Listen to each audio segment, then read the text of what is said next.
Party రిజర్వేషన్లు పెంచడానికి పోరాడుతుందని రాష్ట్ర పౌర సరఫరాల నీటిపారుదల శాఖ మంత్రి ఉత్తమ్ కుమార్ రెడ్డి అన్నారు. సూర్యాపేట జిల్లా మఠంపల్లి మండల కేంద్రంలోని పార్లమెంట్ ఎన్నికల సన్నాహక సభ సమావేశాన్ని మఠంపల్లి కాంగ్రెస్ పార్టీ ఆధ్వర్యంలో నిర్వహించారు. ఈ కార్యక్రమంలో రాష్ట్ర మంత్రి ఉత్తమ్ కుమార్ రెడ్డి, కాంగ్రెస్ పార్టీ సీనియర్ నాయకులు జానారెడ్డి, ఉభయ కమ్యూనిస్టు పార్టీల నాయకులతో కలిసి నల్లగొండ పార్లమెంటు నియోజకవర్గం కాంగ్రెస్ పార్టీ అభ్యర్థి కుందూరు రఘువీర్ రెడ్డి పాల్గొన్నారు. ఈ సందర్భంగా ఉత్తమ్ కుమార్ రెడ్డి మాట్లాడుతూ ఎన్నికల్లో బీఆర్ఎస్, బీజేపీ పార్టీలకు డిపాజిట్లు కూడా రావని, బీజేపీ పార్టీ మతాల మధ్య చిచ్చు పెట్టి మతతత్వ రాజకీయాలు చేస్తోందని తెలిపారు. నల్లగొండ పార్లమెంట్ అభ్యర్థిగా బరిలో నిలిచిన కుందూరు రఘువీర్ రెడ్డికి మద్దతు తెలపాలని, 5 లక్షల మెజారిటీతో రఘువీర్ రెడ్డి గెలిచేలా కార్యకర్తలు కృషి చేయాలని పిలుపునిచ్చారు. బీజేపీ పార్టీ ఘోరంగా విఫలమైంది. ఈ 2 ప్రభుత్వాల పరిపాలనలో రోజు రోజుకు ధరలు పెరిగినాయి, ఆదాయ అంతరాలు పెరిగినాయి. అంతేకాకుండా చేసిన వాగ్దానాలు నిలబెట్టలేదు.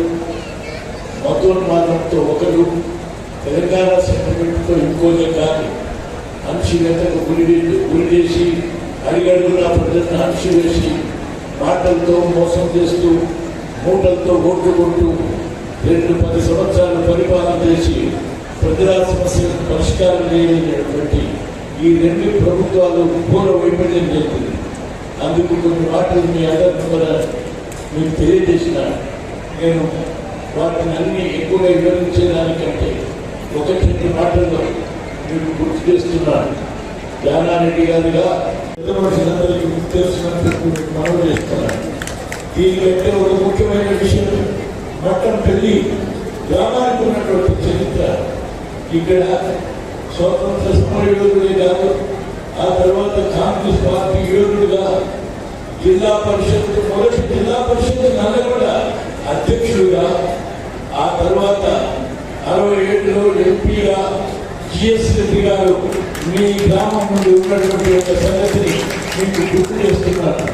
అందుకు ఆయన నివాళులు శ్రద్ధాంజలి ఘటించడంతో పాటు నా మొదటి ఓటు, నా ఫస్ట్ ఓటు మీ మండలకి, మీ ఊరి జిఎస్ రెడ్డి గారికి కాంగ్రెస్ పార్టీ కుటుంబమైన నా ఓటు అందుచేత మఠంపల్లి గ్రామమే కాదు, మొత్తం మఠంపల్లి ప్రాంతం అంతా కూడా ఇవాళ కాంగ్రెస్ పార్టీకి ఓటించి జిఎస్ రెడ్డి ఆత్మ తృప్తి చేయాలని చెప్పి మీ అందరికీ మనం చేస్తున్నారు. మిత్రులారా, ఈ 1, 2, 3 మాత్రమే కాంగ్రెస్ పార్టీ ఆలోచన ఎస్సీలకి, ఎస్టీలకి, బీసీలకి రిజర్వేషన్ పెంచాలని. మరి నా అక్కలు, చెల్లెలు, అన్నలు, తమ్ముడు మీకు అర్థమైంది చెప్పేది. మేమేమో రిజర్వేషన్స్ పెంచాలని ఆలోచన ఉన్నాం. 50%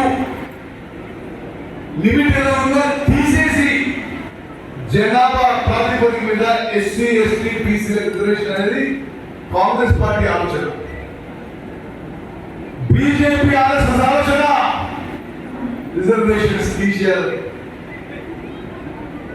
మరి రిజర్వేషన్స్ తీసేయాలంటే వాళ్ళకి ఓట్లు వేసి అడిగే అర్హత ఉందా? ఇంకో విషయం చెప్పాలి, ఈ మండలంలో నా లంబాడ సోదరులు, సోదరి ఎక్కువ సంఖ్యలో ఉంటారు. టిఆర్ఎస్ పార్టీ 2014 అధికారంలో వచ్చింది. 2020-21 వరకు పెంచిన మన లంబాడీ రిజర్వేషన్ గురించి లంబాడీ రిజర్వేషన్స్ పెరగడానికి ఒక మూల కారణం యుద్ధమన్నా. పార్లమెంట్ లో నేనే లేదన్నా ఎవరి వల్ల ఆగింది రిజర్వేషన్ పెరగని చెప్పి. అంటే రాష్ట్రంలో ఉన్న టిఆర్ఎస్ ప్రపోజల్ పంపలేదా? కేంద్రంలో ఉన్న బీజేపీ దీనిపై ఆసక్తి లేదా అని ప్రశ్న చర్చ పెట్టిన. బీజేపీ ఏమో టిఆర్ఎస్ వారు పంపలేదు పార్లమెంట్ లో లిఖితపూర్వకంగా. టిఆర్ఎస్ మేము పంపిణీ చేసినట్టు నేను పార్లమెంట్ లో పెట్టిన ఒత్తిడి మేరకు టిఆర్ఎస్ పార్టీ సింపుల్ గా జీవించి మీ రిజర్వేషన్లు 10% పెంచిండ్రు. ఎవరు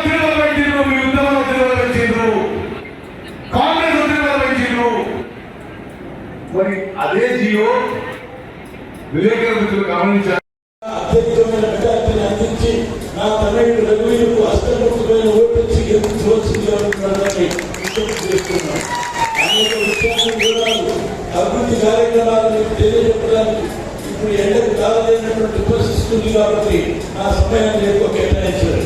అయినా ఇప్పుడు అన్ని విషయాలు చెప్పడమే కాదు, మీరు ఆశించినటువంటి పరిపాలన కాదు, ఈ ప్రాంతంలో అవసరమైనటువంటి సకల సౌకర్యాలు అందించి మీ ఉద్యోగంలో స్థిరస్థాయిగా ఉండటానికి ఆయన నిర్ణయించుకున్నాడు.